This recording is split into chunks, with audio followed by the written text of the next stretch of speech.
de parti être nommés, pourquoi pas? Des chefs de coalition être nommés, pourquoi pas? C'est des citoyens sénégalais pur souche. Maintenant, nous voulons également voir des technocrates qui n'ont rien à voir avec la pratique politique se faire nommer au poste de Premier ministre. Peut-être nous l'avons eu en 2012 avec le profil Abdoumbaye qui n'aura pas fait long feu, mais quand même par rapport à certains postes même, au-delà justement de tout ce que l'on voit, on aimerait revoir des appels à candidature qui feraient légion justement par rapport justement à des décisions du gouvernement, voir des postes où l'on fera des appels à candidature.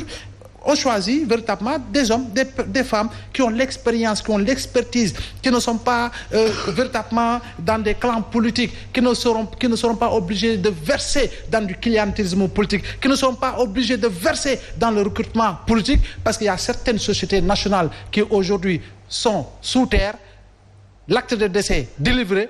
Pourquoi? À cause de nominations plurielles et purement politiques. Parce qu'en réalité, il faut caser ces militants. Il faut chercher à avoir une base politique. Je crois bien qu'il y a des choses qu'on change. Je ne dis pas, Alassane, que depuis 2012, rien n'a été fait. Il y a beaucoup de choses qui ont été faites, justement, par rapport, justement, à la bonne marche économique et sociale du pays. Mais encore une fois, comme vous l'avez dit, et vous-même vous le dites, et vous aimez le rappeler, le Sénégal est un grand corps malade, parce que tout est urgence dans ce pays-là. Alassane, à quel profil devrions-nous nous attendre?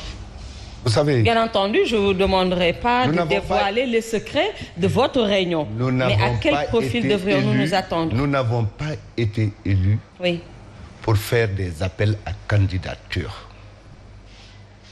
Les Sénégalais qui sont des politiques ont les mêmes diplômes que ceux qu'on dit technocrates. Il n'y a pas une université qui délivre un diplôme de technocratie. Soit vous faites de la politique ou vous ne faites pas. Si vous ne faites pas de la politique, entrez dans l'administration puisque vous êtes un technicien. Qu'on laisse les postes politiques aux hommes politiques qui ont un programme. On ne peut pas diriger un programme qu'on ne connaît pas. C'était ça l'exemple d'Abdoumbaye qui est venu nous rejoindre. Nous l'avons fait un Premier ministre. Il y a eu blocage partout parce que notre programme ne pouvait pas y aller. Mais quand on a mis des hommes et femmes politiques, ils ont exécuté le programme politique. Donc on aura un profil politique? Donc il faut un profil politique. Les postes politiques doivent aller aux politiques. Je ne crois pas à ces choses de société civile, non. Ce sont les politiques. Il y a des postes. Ce sont les postes. Mais Alassane, attends, je pose. Laissez-le terminer, Mbow, laissez-le terminer. Allez-y. Ce sont les hommes politiques qui se sont battus. Oui. Ils ont les mêmes diplômes que ces gens-là. Alors laissons aux hommes politiques de diriger le programme pour lequel ils ont été élus. Moi, je n'aime pas un Samba Ndiaye qui est là-bas, qui est là pendant 20 ans, qui est dans les ONG. Dans sa rue, c'est lui, sa femme, son chien et sa bonne. Vous venez lui dire de penser pour 17 millions de Sénégalais. Mais il ne peut pas. Mais c'est un citoyen sénégalais. Oui, même s'il est citoyen. C'est un citoyen sénégalais. Et il a droit au chapitre quand même. Il a passé tout son temps dans les organismes. Il ne connaît pas la psychologie de la population sénégalaise. Vous voulez dire à ce quelqu'un de trancher pour le peuple sénégalais. Mais de qui se moque-t-on? Donc ça a été un échec de faire appel aux technocrates? Je ne crois qu'aux politiques qui se sont battus pour un programme pour lequel ils ont été élus. Et c'était à eux de faire marcher ce programme. Parce qu'ils connaissent la sociologie politique de ce Sénégal, ils connaissent de quoi vivent les populations, ils connaissent tout de cette population. C'est à eux de faire marcher le programme pour lequel ils ont été élus. Bon, que l'AMBO nous dise que ça n'existe pas chez nous au Sénégal. Mais en fait, c'est une manière... Oui. Alassane vient de dire aux Sénégalais que la politique, en réalité, est devenue un métier au Sénégal. C'est pas un métier. Oui, non, je dis... Oui, permettez-moi... Vous vous battez pour une chose... Mais permettez-moi de... Vous vous battez pour une chose, l'AMBO. Aujourd'hui, vous vous battez pour être Premier ministre. Oui. Et après, on prend un Samba Ndiaye qui n'a jamais fait de la politique, on le met là-bas. Mais il n'est pas dit que le poste de Premier ministre doit être particulièrement politique. Vous avez les mêmes diplômes, sinon vous avez plus de diplômes que lui. Je ne dis pas, je ne conteste pas. Je dis j'ai dit dans mon propos qu'on ne peut pas écarter ceux-là qui sont dans la politique par rapport aux nominations qui sont faites. Je crois bien que Alassane, quand je le disais, il pensait véritablement au dîner qu'il attend à la maison. Mais peu importe. Je crois bien que le plus essentiel, je le dis, ceux-là qui sont technocrates, ils sont sénégalais justement au premier degré, tout comme vous. Ils sont sénégalais bon teint, tout comme vous. Mais aujourd'hui, on ne peut pas se dire que le partage du gâteau, parce qu'il s'agit de cela, ne peut se faire qu'entre entités politiques et personnalités politiques. Parce qu'en réalité, Alassane sait très bien de quoi je parle. Il y a des personnalités politiques au Sénégal qui n'ont pas de métier.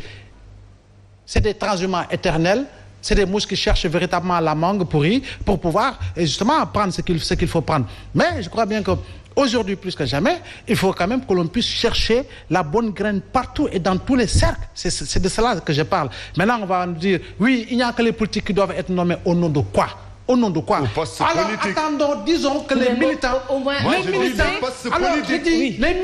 les militants, vos militants, au matin de chaque élection, que seuls vos militants votent pour vous, on verra si vous aurez 1% de l'électorat sénégalais. C'est des Sénégalais qui n'appartiennent pas à la classe politique, qui ne sont pas dans les partis politiques, qui ne sont pas sympathisants ou militants de coalition ou de coalition de partis politiques, qui votent justement pour vous, Alassane, qui votent contre vous, Alassane. Donc je crois bien que ceux-là dont vous faites allusion et qui sont technocrates font partie de cette masse qui élise et qui vous élise et qui ont participé à vous faire élire et participé à vous faire élire. Laissez-le terminer.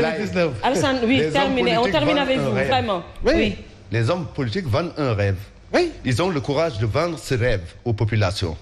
Alors, ne me dites pas que quand vous vendez un rêve aux populations, vous allez prendre un Samba Ndiaye pour lui dire « Venez réaliser ce rêve ». Non, il ne le connaît pas.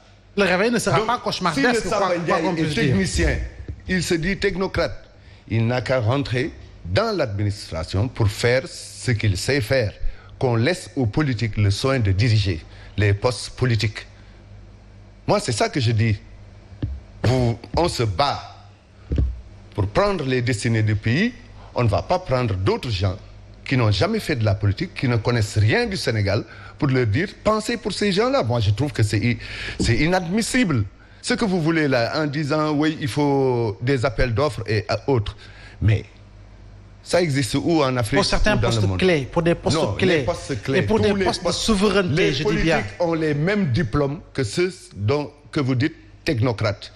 Sinon, ils ont un plus parce qu'ils vivent avec la population. Très bien, c'est entendu. Voilà, merci à vous, Alassane Cissé de la coalition Domi Réumi et de la grande coalition Benno Bokk Yaakaar. C'est un grand merci à vous. On donne rendez-vous demain.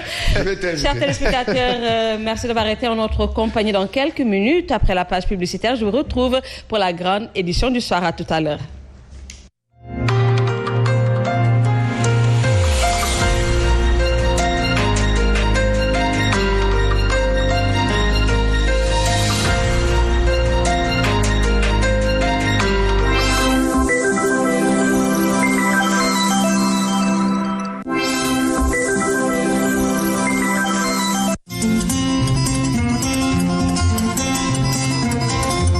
gannaaw ubbiteeku autopont yu Kër Gorgui Saint-Lazare Yoff ak Lobat Fall jawriñ bu ñu dënk jumtukaay dem bi ak dikk bi ak désenclavement jaarale ko ci AGEROUTE Sénégal di yëgal askan wi ak way jëfandikoo yi ne dinañu tàmbali liggéeyu autopont bu rond-point bu Cambérène ci croisement national 1 ak sortie autoroute à péage ci weer wu ñu ne yemoo ak juróom-ñaari fan ci atum 2021 liggéey bi dinañu ko amal ci diiru fukki fan ak juróom-ñett te dënk nañu ko Société Matière Sénégal.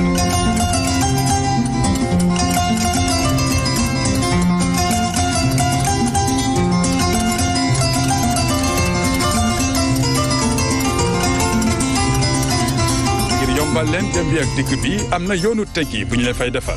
déviation yooyu ñuy defar dafay permettre usagers yi ñu mën a continuer comme ni ñu doon dawee ci route nationale bi te dara du leen mën a gàllankoor te dina permettre giratoire bi nga xamante ni moom la nit ñi doon jaar ñu mën ko continuer di ko utiliser boo jógee ci autoroute bi yoonu génn bi nga doon jaar pour ñëw Cambérène ci autoroute bi ak yoon bi ngay jël pour